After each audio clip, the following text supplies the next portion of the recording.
Okay, good afternoon. Thank you very much for coming out. My name is Ian Scott, Board Director of Coaching. I like to have one of these once a year and try and tie it into when the boys are training so that you're going to be out anyway and you're not inconvenienced. Just so you're aware, I'm videoing this for the parents who couldn't make it just because of the high school sort of situation and everything we talk about regarding the high school. So that's why the camera's on the back. So just a bit of a recap about where we're at. We have currently 20 teams playing from 2008 to 2000. Around about 282 players that we've been adding to over the winter period as well, which has been great. This past season we had 4 teams promoted to or asked to play at a higher level. Why do I tell you that? I think we're hopefully getting away from it where it used to be that zysa didn't want to win soccer games and we were just a recreational club, which is nothing further from the truth. We want to win games, but we want to win it in the right way. And we want to develop boys first and foremost so that they're winning in the right way. So our philosophy is put children in the right environment, allow them to make mistakes, allow them to learn from those mistakes, make sure that they feel safe around where they are, and develop them as young men and soccer players. And hopefully if we do that, then they'll win soccer games. All the research is that, first and foremost, they have to play for fun. I've just done a psychological session with the 2008 group and asked them why they play soccer. And that was one of the main reasons they gave, because it's fun to be with their friends. So we have to remember that. Whether you try to play professional, 1% will play professional eventually. If you want to play at college, probably at this club, not even 1% would go and play college soccer eventually. So we have to remember that most of them are playing for fun, and we have to nurture them so to make sure that they're still playing when they're 24 and 25 years old. And they don't want to quit when they're 16 because they're fed up. Okay? Create a positive environment, not just us. Parents have got just as much to say about that. You on the sidelines, you're creating an environment every single time you stand next to the field and watch the game, right? So remember that as well. Everybody around what's going on is creating this positive environment, right? We're all here to connect with the kids, coaches, parents, to make them feel welcome, to make them feel like they're wanted and they're part of something special that's going on. Okay? Good afternoon. Hey, sorry we ended up in the wrong spot. That's all right. Is this really the training session for the concession stand? Yes, if you're the first pitch. You got the job. And then when we've done all that, we work in 4 areas. The technical area, tactical area, the physical area, and the psychological, social area. So I've been sending on a couple of emails about what we've been doing over the winter period. The idea is the coach carries that on and sees it and works with them and sees teaching points and be able to use that stuff during that. And then we'll just keep adding to it as time goes by. The kids don't want to be in the classroom, so it's not going to be every week, all that kind of stuff. But it's just something they have to start taking ownership of. Because to make them the best they can be, they have to practice and they have to consciously train their mind, just like they would train for passing the ball or hitting the ball or anything else they do. They have to train their mind. Okay? Minimum intervention from the coaches. Can the kids learn by making mistakes? Can the kids learn by working through things? Alright? That's the idea. And coaching in the game as little as possible. So the game is free-flowing. And the kids like being here, they're not stood around, and everything's done in the game, as much as possible. Are we holding our philosophy of looking after the boys? So all the coaches have either got coaching certificates or the newer coaches are working towards coaching certificates. They've all got first aid qualifications and they've all got concussion certificates. We have a child protection policy, or protection program. That the coaches are all involved with. We have places for you to go if you think your kids are being bullied or anything like that. I'm the club welfare officer for the boys. Jonathan McClure is the club welfare officer for the girls' side. The coaches are trained in child protection and safeguarding, and that's ongoing as well. All the coaches have now done suicide prevention course online. I think I sent that out to everybody. The idea being the more people who know about the signs and symptoms of somebody's thinking like this, the better and safer the kids are. We have a drugs awareness program. On the advice of Zysa.org Police, they choose the age group that we work with. I think you guys did a couple of years, or last year, 2017. So you're aware of that. This year they did the 2005 age group.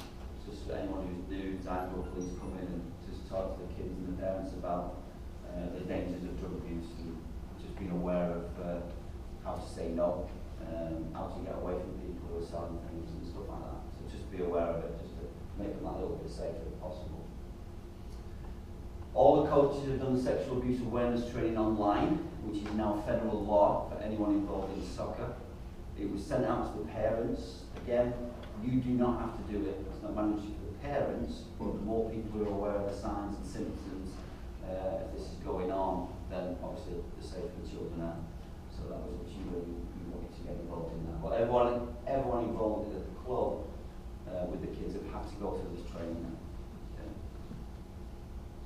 And we have ongoing in-house coaching assessments throughout the year. So I'll work with the boys coaches, Jonathan will work with the girls coaches just to make sure that they're up to date and they're doing what we need them to do. As the year goes on, the idea is that players can move from team to team if needed, so nobody's set in any particular team. If the white team needs support, we've got players who can play. If the green team if we feel a white team player needs to play up and the opportunity arises, then that's in place. Hopefully that's changed now where people used to think if you're on one team, that's it, you can't play for anybody else. No, you can play up an age group if we feel that's what your development needs. You can play up an age, up a team, or whatever that might be. We have teams for everybody, wherever your development program is, or the kids program is. So we have 17 on the green and about 15 or 16 now on the white, so we've added somebody else maybe for them. Yeah, we may have another one. So nice and healthy groups going into the season, so all should be good. How are we developing your young children as the guys as young men? Social team event, we encourage you somebody to champion a social event, whether that's for the age group or whether it's just for a team, just so you get to know each other and are more socially aware of each other. That would be great. Lots of the teams involved in voluntary events, which we encourage them to do so they give back to the community. And we also have a club-wide volunteer day, which will be in December. Look, the older kids, so these guys now in a year or two, maybe the opportunity could arise for them to work with the academy, and the guys and girls get paid to do that now. So there's about 4 or 5 who work with the academy kids and do that. The opportunity to work on the summer camp volunteers, the kids can do that if they wish, if they want to become leaders or get involved. And we have kids who work with the rep coaches as well. So that all these opportunities are available to the kids who think that's the path they want to go down. Right. We have a lot of kids in here, I think, who are on the referees courses. Good money for those kids that do that, but great for them to do it, get out there and get involved. So we'll talk about referees and parents behaviour in a minute, but just bear that in mind. And we have a college recruitment process that you guys will probably get involved with in another year or two down the road. Just some reminders, no coaching from the sideline. That's not me just being mean, it's scientific facts that you're just being detrimental to your son. If the coach is asking them to do one thing and you're asking them to do another, they're torn, they don't know who to think about, who to talk or follow, so it's just detrimental to the son. So if you're shouting coaching facts from the sideline, just think that you're just being detrimental to your son. Positive feedback, positive shouts, no problem, just keep the coaching out of the way, if you would. Don't comment on the officials, we're not going to change their mind, although I now have to add in there, unless they have video assistants now. I don't think we're going to get them any time soon, TYSA. But yes, they're not going to change their minds, okay, so there's no point shouting that. And we have 13-year-olds now as well, as probably some of you guys and girls are aware, who are refereeing or assistant linesmen and stuff like that, so just bear that in mind. We had an instance of this a couple of years ago, so I just keep putting it up there now. Just be aware of who's around you, so if you're talking about a player on the field to somebody else, it may be the parent stood next to that child. So just be wary of who's around you, and think about that positive atmosphere we're trying to create around everybody. We're trying to build a club culture so the coaches support the kids, parents support the kids, the parents support the coach opens to the parents, so everyone's involved in making sure one thing, that the kids go away from here having a great time and learning something. Alright? It's important. On to tryouts. Tryout dates are 10th and the 11th of June. The dates to be decided, the time to be decided.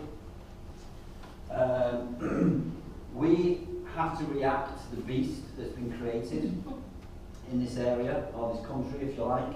If it was left to me, no one would get in the office until the second day. But if we did that, we wouldn't have a club, because I wanted to run away. So these guys are being they're on tryout all year long, if you like. So the 2 days at tryouts really don't, for 99% of the kids, won't really matter. Alright, because we know what we're going to place them, because they've been here, and if we don't know where we're going to place them, then they're really, really, really on the borderline of what we're thinking. And it really depends who comes in and who goes, and just a couple of other things. So at 12:01 on the Monday morning, lots of the kids will get offers, and we'll try and get everybody on a spot as much as we can. At the end of day 1, offers will go out, and then at the end of day 2 will be the final set of offers that go out. There's not many of our own kids won't have an offer by the end of the first day. Most of them will be set up and ready to go. Alright. The high school rule will kick in this year. For those of you who don't know, we're allowed 7 players now on any one team from any one high school. So obviously the effect to us is the Zysa.org Community High School. My reckoning at the moment, we have 9 on the green team. Anyone disagree?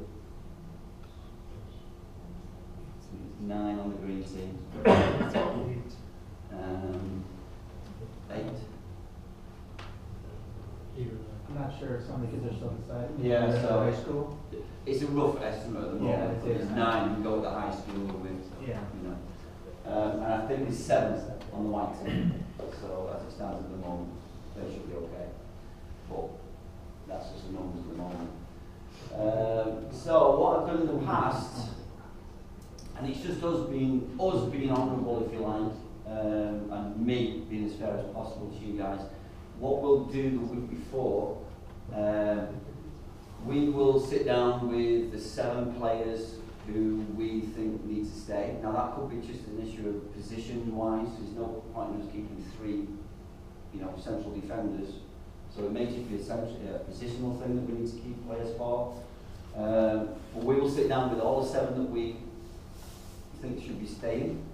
We will ask them if they would accept the offer, so that we know. That doesn't always work. I can tell you now, 2 years ago I sat down with with the 7 of them. Come tryout day, I think every one of them tried out somewhere else. What I would say to you is, if you don't accept the offer by the time of tryouts, that your tryout time comes around, we will think that that's it, you've not accepted it and we'll look elsewhere. We did have 2 kids come back who wanted to come back after that tryout time. The spot was filled. We did find a place from one on the team. So it's a game everybody plays, What I can say to you is we will sit down with the 7 players who we need to stay. We will say, you're going to get a spot. Are you going to offer? Are you going to accept it? Because somebody might say, no, I'm going. Then we can go to the 2 that we may have to let leave and tell them that there's a spot for them. So then we'll tell the 2 players who, and I'm using those figures because that's what I've just got down there 9. We'll tell those 2 players with their parents, of course, that we haven't got a spot for them and they need to go and try out somewhere else. What I always say to them at that time, unless you find the club of your dreams and you're ready to go, and that's fine, brilliant, I'm happy for you. If you're not, don't sign anything until you call us back at the end of the first day, because something may have changed at our end for you to. You could maybe, maybe a spot with them, which usually happens. So it's complicated. It's rough. You know, it amazes me that the high school has tryouts after we have tryouts, so we have to just presume that you're going to get a spot on a team. We don't know if you're going to get a spot on the Zandvoort high school team, but we have to presume you do.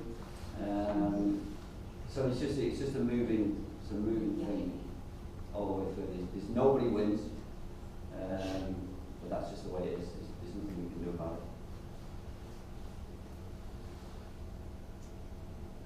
Questions? So Ian, just to clarify, the 7 is per ZYSA team, Yes. and it only applies to those that are on a high school team. Yes. So it doesn't matter. So if they don't make a team, then If they don't make a team, if they try out and don't make a team, it doesn't matter. But you've got to remember that we'll have already told you we haven't got a spot for you, and we may have filled the spot. But you can give us a call and say, I didn't get on the team. And usually there's something we can do. You know, there's even a higher age group or. So some of them are on the green team, and it's not 9, but some of them were on the high school team last year, Yeah. like Alice and Cam. But then there's another group right Yes. there just going to be freshmen. Okay. Yeah. So alternatives to 9. Yeah. Just another thing, it's, if they're on any team at the high school, they Yes. count towards the 7. It's not Yeah. that if they're all on the freshman team with Any the team. okay. Yep. Any team. So if you're not at Zandvoort Community High School, then you are oldest. It doesn't affect you in any way. You don't have to sit there thinking it's just the kids who go to Zandvoort Community High School. So the kids who aren't Zionsville will still get an offer ahead of time if that's the case? Yes. Yeah. We start to get a lot of kids in from Groundburg, but we're not excited. Fourth May on. All right. We're farther. Any other questions? Open the dialogue now, so anytime you just shoot me an email if you've got anything that comes up, if you think about anything, give me a phone call, knock on my door, and that's what I'm here for. If you want to speak to me while I'm packing away, then fine, just stay and speak to me afterwards, no problem. But if you think of anything, just let me know. Alright? Thank you very much indeed.